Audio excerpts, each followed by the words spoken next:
simple, and they're just like this.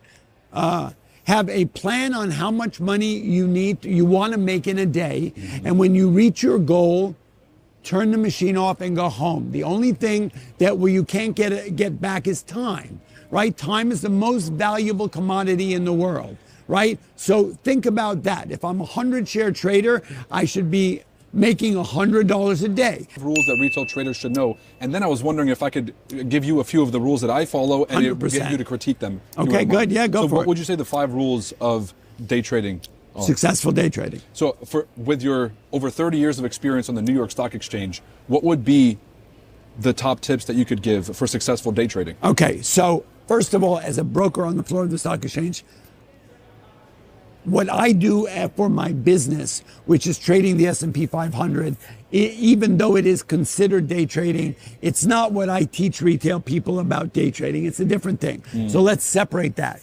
So it's not from 30 years experience, because for most of my career, I didn't day trade. I was representing house brokerage firms, Cowan and Company, convertible arbitrage, other stuff.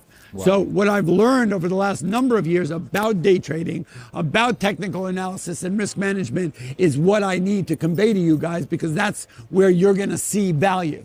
So at the end of the day, the rules are simple, and they're just like this. Have a plan on how much money you want to make in a day. And when you reach your goal, turn the machine off and go home. The only thing that where you can't get back is time, right? Time is the most valuable commodity in the world, right? So think about that. If I'm a 100-share trader, I should be making $100 a day. If I'm a 1,000-share trader, I should make $1,000 a day. That's my goal. When I hit my goal, I turn the machine off, go home, go hang out with the kids, go to the beach, drink a Coca Loco, whatever the F you want to do. Okay? Secondly, have a stop order on every trade you do, and never change your stop order midstream. If I buy 100 shares at $50, I put in a stop order at 49.5. You have a target amount of money. When you hit it, turn the machine off. Every order you enter, you have a stop order. What does that mean? I buy 100 shares at 50. I put in a stop order at 49.5, down 1% of the stock. Okay? If the stock goes to 50.5, first of all, if the stock goes to 49.5, I get stopped out. I never change my stop order. I'm out of the trade. I lost $50. Gesundheit, hate, it's a beautiful thing.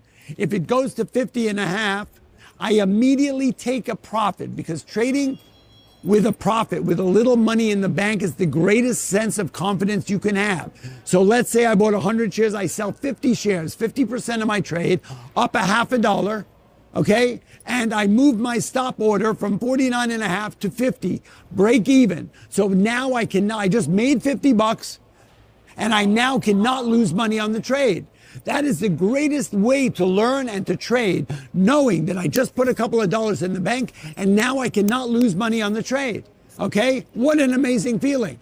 And then if it goes to 51, I sell 25% more of the trade, and I raise my stop order up to 51. So I'm locking in a 50 cent or $1 profit. And as the stock goes in my favor, I'm going to use a trailing stop order or a bracket order to get the most out of my winners and to lose the least out of my losers. That's the nature of this business. Then what I'm going to do is, if I'm up and I have reached my limit and I turn my machine off, if I'm up $1,000, okay, or I reach my limit, I turn the machine off and go home. What you never want to do is turn a winning day into a losing day. If you ask any retail trader, have you ever been up 1,000, you thought you had diamond hands, you start betting, trading irresponsibly, and by the end of the day you're down 4,000, you turned a winning day into it's the worst feeling in the world. You're kicking yourself in the head going, at noon I was up $1,000 and now I got to go to the ATM 4 times. How stupid is that? And it's worse than losing money.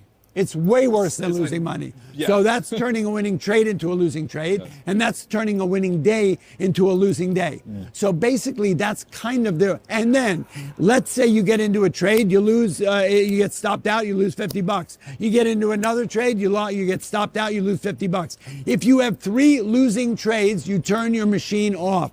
Okay. Otherwise, the psychology of trading, it's called revenge trading. I got to get back what I lost. You start trading irresponsibly, and you end up going home down not 150, which is what would have happened if you turned the machine off, but you're down $3,000 or $4,000.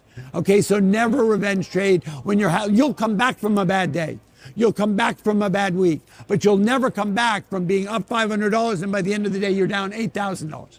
So those are the 5 trading secrets. Now, if you look at somebody who's a trader who's unsuccessful, he does the exact opposite of that. He never uses a mental stop order. If you use a mental stop order, you're mental.